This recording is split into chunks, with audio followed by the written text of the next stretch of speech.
to have you. I'm very lucky. All right, second thing, I want to talk about a situation that you guys need to do something about. I just don't know what it is. Did you hear about what happened in St. Louis, Steve? These Jews obviously targeted, their vehicles obviously targeted, destroyed. You see the message, the graffiti right there. We keep hearing more and more about this, and I have this sneaking suspicion this is going to be one of those deals where nothing really happens until something absolutely horrible happens. So what is it that Congress can do to deal with the obvious rising tide of anti-Semitism in this society? Well, I mean, we need to. We've got a new person to replace Ms. Lipside, who's looking at anti-Semitism, looked at on the Biden administration all over the world, and I think Trump's got a good person there. As far as police work, there just needs to be more and more money for secure facilities at synagogues and churches that have been threatened or been attacked, and they need to have protection and money to have protection and security patrols. And they didn't have enough money in the budget as much as was requested by the Jewish groups. That needs to happen. And this war needs to get over. Much of this anti-Semitism is because of the war. These hostages need to be released. Israel needs to end the war and stop having troops in Gaza. Hamas needs to go. They started on October 7th, but it needs to end. Hostages need to come home. Gazans need to be fed, and we don't need to be having any kind of questions about the health conditions of the people in Gaza. Tim, what would be the major adjustments you would make to our policy vis-a-vis that conflict? I'm disappointed in our public colleges and institutions that allowed this to go on. You see Jewish kids not being able to get to classes. I mean, they violate their Steve's the attorney, I'm not, but they violate their constitutional rights. That's why I went to our speaker and said in a closed-door Republican meeting, it's pretty well documented, what I said was these Jewish folks are being targeted, man. We got to start looking after our own members. I worry about Steve. I worry about some of my other buddies across the aisle and on my side of the aisle that are the Jewish faith. And I told the speaker, I said, you better start doubling it up for those guys because it's coming, and we better be ready for it. All right, now let's talk about what we're talking about instead of talking about things that matter, which is Epstein all the time, but with no disclosure. That's the part I don't get, Steve. I do not believe in the good faith of your party's interest in the Epstein Files, okay? I'll be completely transparent. I'm not disparaging you, Steve, never have. But you guys had plenty of time to make this a cause. It wasn't until it seemed to be bad for Trump. But at least you guys are asking for the files. What is your understanding of why nothing has been released? I'll start with you, Steve. First of all, Chris, I was on Judiciary Committee. I'm still on Judiciary Committee, and I questioned Bill Barr when he was Attorney General about Epstein and about how it was so convenient that his prison guards weren't watching him at the time and his convenient death.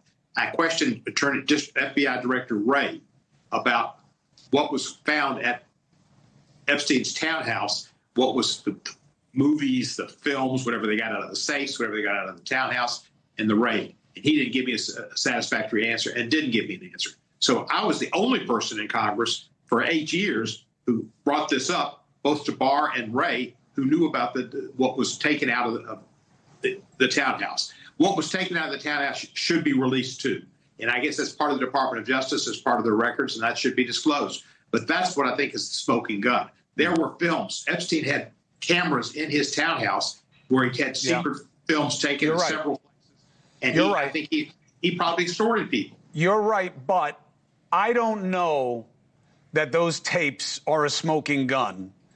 And again, I am suspicious. I don't think there's a client list. I don't think there was a murder.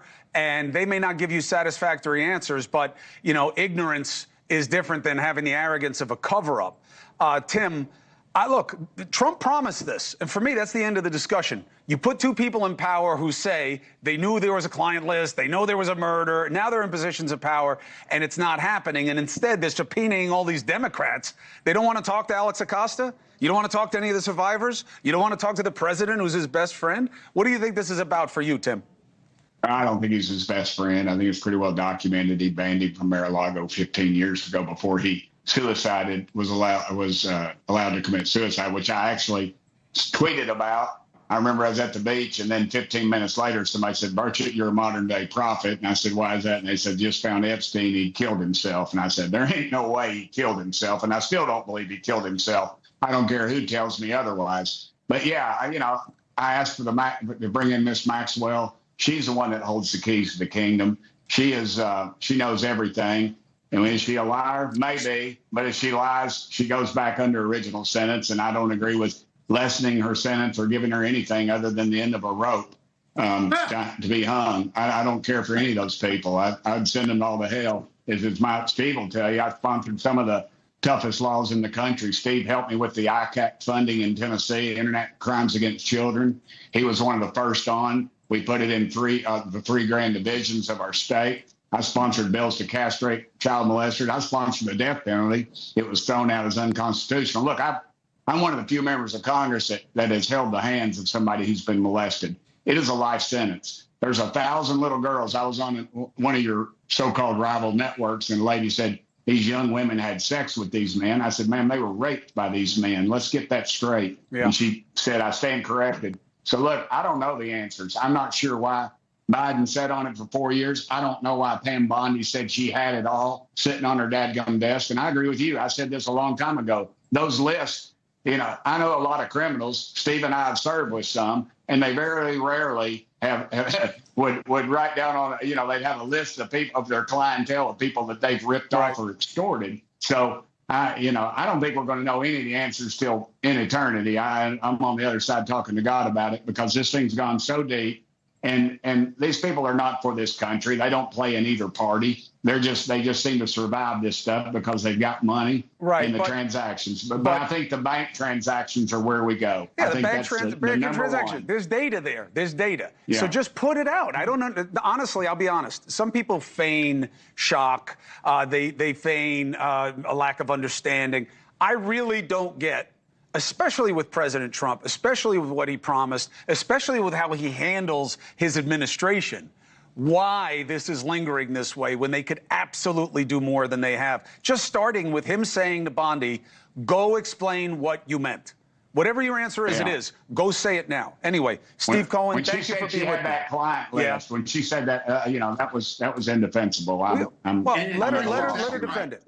Alex Acosta did that deal. He didn't do the deal for Epstein. He did the deal for Trump. Well, Trump's who appointed him to Secretary of Labor. Have him answer for himself. Subpoena him, and let's hear what he says. But, Steve, thank you very much. Tim, I love you. I'm glad you're okay. Thank God, it wasn't what it could have been because I know you got to go, but let me say something about Steve Cohen. He gets as much grief for being my buddy as I do for being his. Look, the guy called my mama. The guy called my mama when my daddy died. I can't get past that. Steve is one of my dearest friends in Congress. We were in the Senate together. We raised the speed limit in Tennessee together. I was a House sponsor. We brought Isaac Hayes to the floor of the Senate, and we sang the theme from Shaft. And we brought our buddy Steve Cropper in the Rock and Roll Hall of Fame. He introduced me to him. We've got a great history. We aren't going to agree on anything, but Steve Cohen's my friend. Hey. That's all that matters. Tim, what's our singer friend who was against child born, and we helped pass those bills for in Knoxville? A country music singer. Let's see. Don't get it wrong, because you'll get me sued. He was an actor too. He was an actor. If you don't know who it is, don't say a name. Are you talking about? Oh shoot, I don't know. I don't know. Good. I can't remember. Let's leave it. It's one more thing we got to find out. Yeah, I know. You got kicked by a horse. I'm going to be using that forever, by the way, Tim. Now that you're okay, I'm using it forever every time you say something I don't like. But thank you both. Thank you both for coming on. Love you, Chris. Appreciate you both. Thank God you're okay. Steve, thanks. Great to see you. 4 minutes, 35 seconds. Now.